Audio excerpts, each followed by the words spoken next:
Yes, and privatization, the Public Debt and Privatization Committee and the Committee of Energy, led by the Honorable Gikaria and the Honorable Shurie, considered the field development plan for South Lokichar, and they tabled a very good and comprehensive report on the field development plan to enable the country of Kenya become an oil-producing country. Remember, we discovered oil in parts of Turkana County years ago under the President Mwai Kibaki regime. But there have been handicaps or hurdles towards the actual drilling and production of oil in this region to make Kenya an oil-producing country. Honorable Speaker, you can see the challenges that we have today with oil because we solely depend on oil that we are importing from the Gulf region. And with the war in the Gulf today, you can imagine how the risk at which we are faced as a country. Therefore, it's imperative that we begin our oil production as quickly as it can be done. Honorable Speaker, the primary intent of this bill, therefore, is to address some of the specific legal and fiscal gaps that have hindered the commercial development of our oil reserves or discoveries in Turkana County. And therefore, it has quite a number of legal interventions and other fiscal interventions that will help us to realize, or rather to develop our oil sector.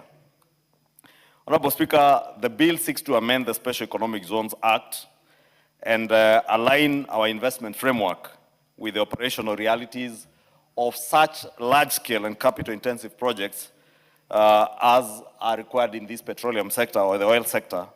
And the bill seeks to expand the scope of our special economic zones to include oil and gas, or rather the oil and gas sector, to allow the SEZ developers and operators in oil and gas zones to undertake enterprise activities within the SEZs, because our SEZ framework today did not incorporate the oil and gas, and this being a new area of operational industrial operations in this country, then we need to open up that space to also include oil and gas, and that is both midstream and upstream. And Honorable Speaker, the bill actually specifically expands the scope of SEZs to include midstream and upstream petroleum investments or investment incentives. And if you look at the bill under Clause 2, it introduces those definitions of what constitutes a midstream petroleum activities or operations and what are upstream petroleum operations to ensure then that our SEZ framework mirrors the sector's primary legislation, which is the Petroleum Act. Therefore, you see a lot of cross-referencing with the Petroleum Act, which is the parent act. Honorable Speaker, if you look at Clause 3 of this bill again, it amends Section 4.6 of the Mother Act to add the two new zones, that is the midstream petroleum operations and the upstream petroleum operation zones, formally recognizing them as permissible SEZ designations. And therefore, whether you're operating in the midstream operations or the upstream operations, we are expanding the provisions of Section 4.6 or Section 4, subsection 6 of the Act to add these two zones as areas of designation as special economic zones. Again, the bill seeks to introduce a new subsection 5A that will provide for long-term investor certainty by mandating a minimum of a 10-year license duration for petroleum zone operators. Again, Honorable Speaker, you know, we've had licenses that are annual. And in such a capital-intensive industry as oil and gas development, because you will not develop drilling and production of oil, or probably pump it for refining through the Lapsset corridor at an investment of a few million shillings. This requires hundreds of billions of Kenyan shillings and hundreds of billions of dollars, Honorable Speaker. And therefore, you need to give investors that confidence that you can be able to recoup your investment, not in the short term, but even in the long term, because it's not an investment that you will recoup your investment capital in a year or two. And therefore, when you give annual licenses, then it creates that uncertainty amongst investors. And we want the investors who are coming to operate in this sector to have that certainty that in the medium, long term, and even the immediate term or the short term, they can invest knowing that their investment for at least a period of 10 years, they are protected and they will enjoy the incentives under the special economic zones incentives that exist. And therefore, this new subsection 5A creates that certainty that whether you operate in the midstream or upstream, you have certainty that you have 10 years to be able to recoup your investment. Again, Honorable Speaker, there have been rigid requirements that a developer in an SEZ or an enterprise that is operating in the SEZ must be incorporated in Kenya. And again, the new amendments now, these are some of the legal amendments I was talking about, are opening up this space that you do not necessarily need to be incorporated in Kenya. That opens up this space to even foreign companies. Because we are a nation that prides itself that south of the Sahara, north of Limpopo, we are the most attractive destination for foreign direct investments. We cannot be if, again, we limit foreign investments, and we are telling you, simply because you are not incorporated in Kenya, then you cannot enjoy the incentives that pertain in the SEZ zones. And therefore, we are opening up because, again, this being a very capital-intensive area, investment area, as I said, we want to encourage as many foreign players to come in and invest in the oil and gas sector in our country, or the oil and gas industry in our country. And therefore, Honorable Speaker, the amendment seeks to allow international entities to participate through their registered branches. And therefore, removing that legal inconsistency by allowing foreign incorporated companies to qualify as SEZ developers without that pre-existing mandatory requirement of a separate local subsidiary, provided that foreign entity is registered in Kenya. You do not need to incorporate or to have a local subsidiary that is incorporated in Kenya. You can be a foreign entity, but just register in Kenya to carry on this business within an SEZ, and it will be allowable should this law come into place. Honorable Speaker, and Honorable Speaker, I'm being reminded by the Vice Chair that this particular requirement actually conforms with the Companies Act, the amended Companies Act. You remember in the last Parliament, Honorable Speaker, you were with me in the last Parliament, we amended through the business laws, the Companies Act, and this also aligns with that amended Companies Act. Honorable Speaker, the other thing that is in this amendments to this SEZ law the fiscal incentives that I spoke about, or the fiscal gaps that have existed. Again, being a very capital-intensive industry, Honorable Speaker, you need incentives in income tax, you need incentives in VAT, and also in miscellaneous fees and levies under the SEZ Act, amendments to this Act, Honorable Speaker, to allow, for instance, oil drilling or the production of oil requires not just capital-intensive equipment, but also extremely heavy equipment that is even difficult to move on our roads. And therefore, for instance, you may need to move rigs, the drilling rigs. There are other rigs, I hear them calling work over rigs, the ones that come after the one that actually does the drilling, so that you move it from one well to another well, you need another work over rig. These rigs, many of them are very expensive and very heavy in terms of weight, and therefore we need to be moved using our rail, and therefore we will be seeking also to exempt the movement of this heavy equipment so that we also protect our roads.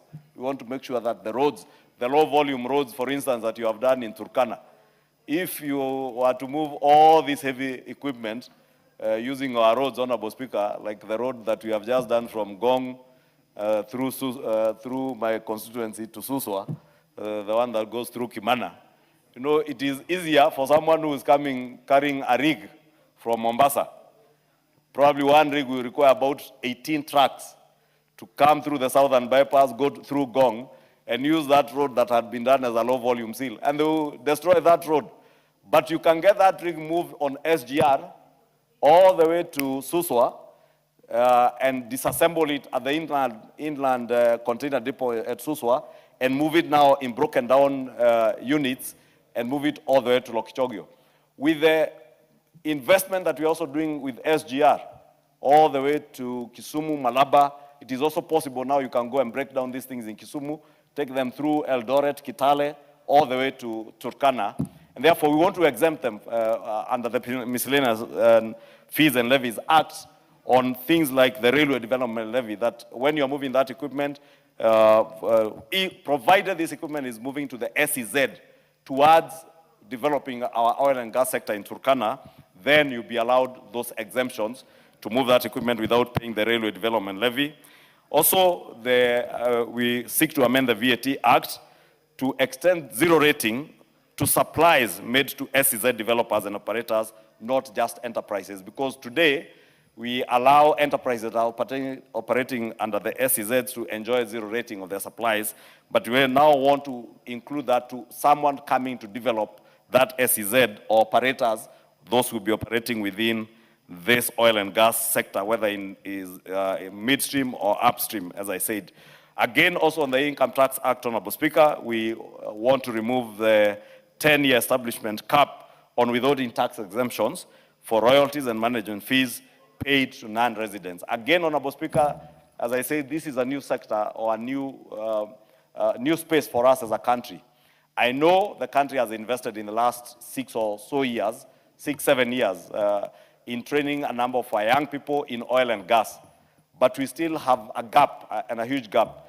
And once we go to commercial production of this oil, Honorable Speaker, you need a lot of skills and experienced staff working in these areas. And therefore, you need to allow a bit of space, especially on income tax for people who are coming to work there. Royalties and management fees for the consultants probably who are working in this area in Turkana, but companies that are probably domiciled in the UK, US, or in the Gulf states, where they have, over the years, developed very good expertise and skills development in this area. Even as we seek to do skills transfer, and I'm glad that the committee, even both the two joint committees and even the Committee on Trade, has recognized that aspect, that we need to do a lot of skills transfer, so that even as we bring in consultants and other expertise, we are also training our own young men and women in the country, and we are training them. And I hope that the committees will be able to follow through post-development of this area, that we actually have that very good skills transfer. Allow me, Honorable Speaker, as I conclude, to speak to the stakeholder engagement and public participation that was done on this bill. And as I thank the Committee on Trade for the very intensive public participation that they carried out, very detailed engagements that they had with the stakeholders. They met with KEPSA, they met with the Kenya Association of Manufacturers, the Council of Governors, and many other stakeholders. And one of the things, Honorable Speaker, I noted that was sought was a universal extension. And many of the stakeholders wanted the 10-year license and tax packs extended to SEZs, all SEZ sectors, Honorable Speaker. And the committee, I note in their report, they rejected this with the argument that such a broad shift requires a separate sector-by-sector risk analysis to prevent land speculation. And I want to agree with the committee. It is indeed true that if you opened up these packs again to everybody in the SEZs, there are those who are not investing in very capital-intensive things.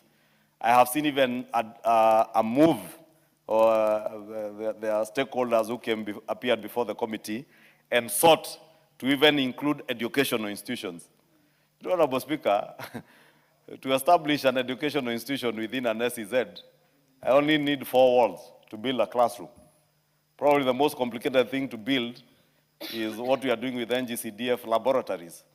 But they're not as capital intensive as having to buy a rig a drilling rig that will cost you probably $10 million. And therefore, we cannot put them on the same pedestal. Therefore, I also know there are people who have pushed the narrative that, oh, even housing should be included. Some were saying that, the area where you are going to develop this field development plan, there is very little housing. And who told them the people of Turkana have no housing? People of Turkana have very good housing. And where there is no housing, the government is actually investing in affordable housing. And these are the new opportunities, Honorable Speaker. I remember the Honorable Undo, when we were debating in second reading the housing levy. Honorable Undo, comically that time asked us, who said Kenyans want houses? Why don't you allow Kenyans in Turkana to live in their mud huts? Because that is where they have lived. And he said those in Western Kenya are okay in the houses they are living in. And I remember me telling Honorable Undo then, and I will repeat the same today. It is true, the people of Turkana, the herdsmen who build manyatas and move, our Maasai, Samburu brothers and those from northern Kenya who move around in manyatas as they graze their animals, that was the way of life and has been the way of life of these people. But what are we going to do with the natural resources that have now been discovered in the areas? Do we tell them then that even the expatriates who come to work there will live in their manyatas? That was the reasoning behind even the investment in affordable housing across the country.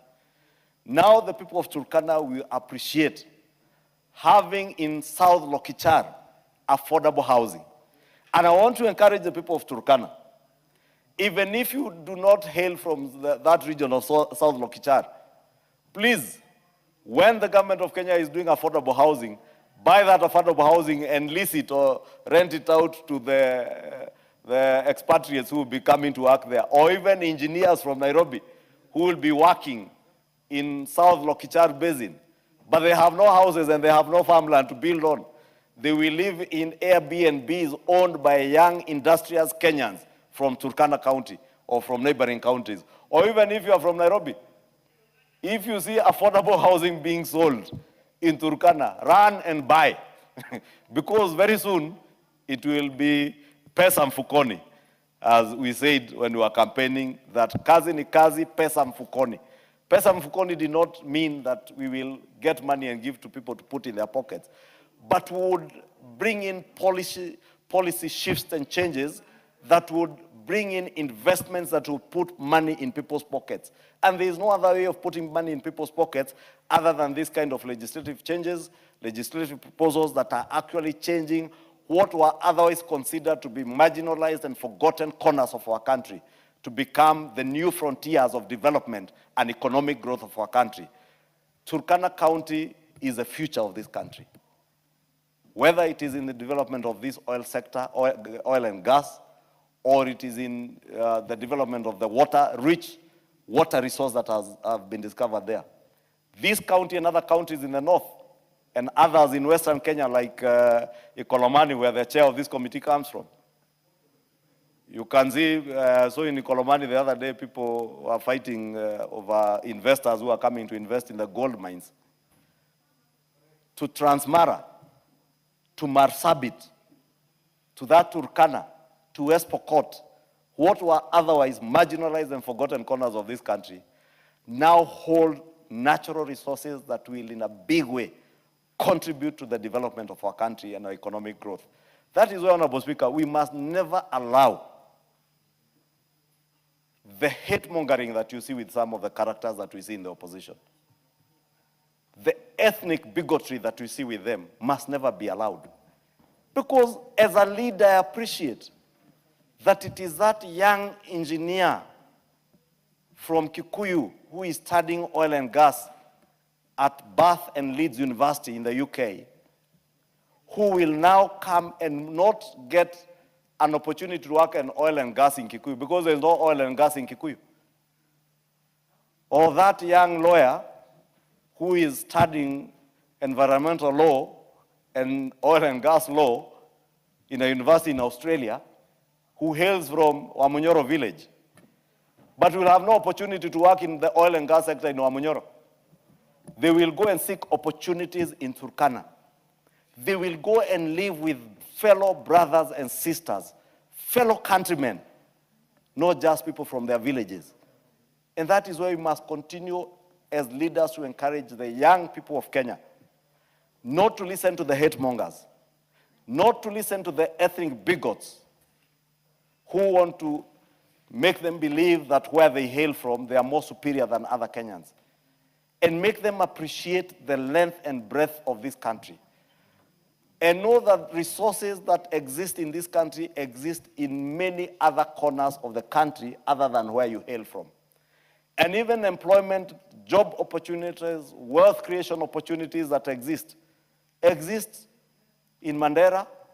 They will now exist in Turkana. Honorable Speaker, the investment opportunities for business people, whether it is in logistics, whether it is in provision of services like transportation, Honorable Speaker, the movement of those rigs, food and beverage industry, Honorable Speaker, because the thousands of people who will be working in this field development region in Lokicha, those people must eat. The people of Turkana are not producing all this food.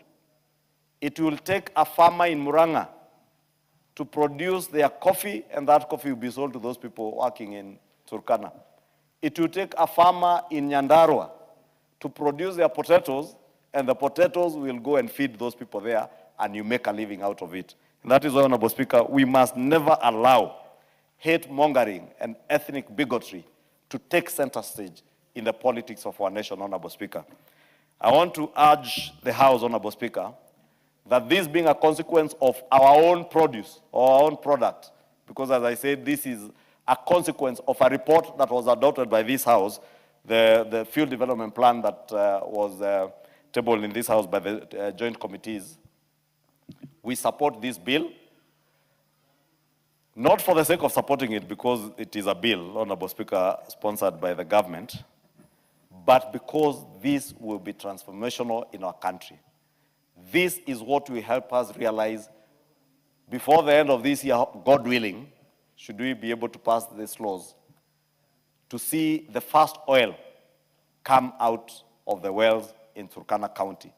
So that, God forbid, Honorable Speaker, should there be another war in the Gulf, and we don't even know when this one will end, we can have backstop our oil reserves with what we are producing locally, Honorable Speaker. I know the naysayers think these are stories. Just like when we spoke about housing, you remember, Honorable Speaker, when they were criticizing the housing levy, they said, oh, this will become a slush fund for William Ruto and his cronies. To date, Honorable Speaker, the people of Kenya, across the entire country, from Funyula to Kikuyu, testify that indeed the housing levy is transforming this country. That housing levy is developing markets for the mamambogas we promised to uplift from Mavumbini to dignified places of trade in modern markets that has cold rooms, that has those, what do you call those places for feeding young children? I don't know, I've forgotten the name. Creches. Yeah, crests. Crest or crash, depending on where you come from. From Nyeri, will tell you. Markets that have creches, Honorable Speaker. Markets that have cold rooms.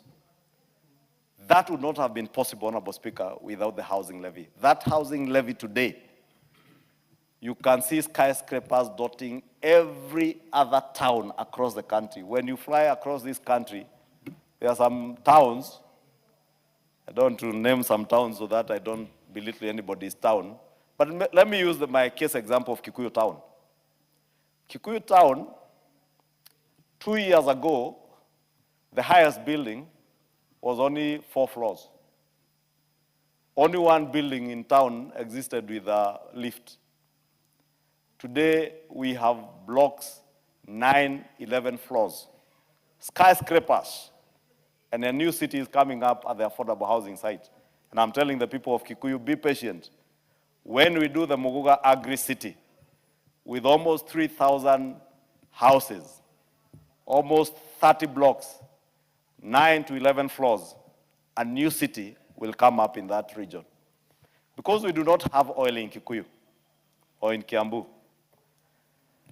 our potential lies in our strategic positioning near the city of Nairobi, near an international airport.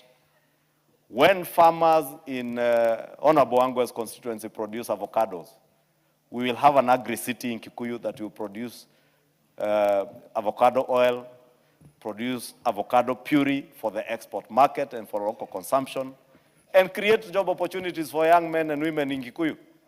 That is why earlier, Honorable Speaker, was telling that hate monger and ethnic bigot that we shall never allow anybody to come and interfere with the peace and tranquility in our town in Kikuyu. And I have said this afternoon, and let me repeat it. Rigathi can continue threatening everybody and anyone he desires, but he knows me. When he was deputy president, I told him, I will be the last man standing when you try and intimidate people. Let me tell him from his village, or from the funerals he's speaking from. Kimani, Ichung'wah, whether you mention my name 1 million times, whether you sell your propaganda 10 million times, I will be the last man to be intimidated, to be threatened, or to be cowed by an ethnic bigot and a hate monger. I must thank the president because the development we are seeing across the country is courtesy of focused leadership, Honorable Speaker. I listened to the president yesterday encourage young leaders in this country and telling young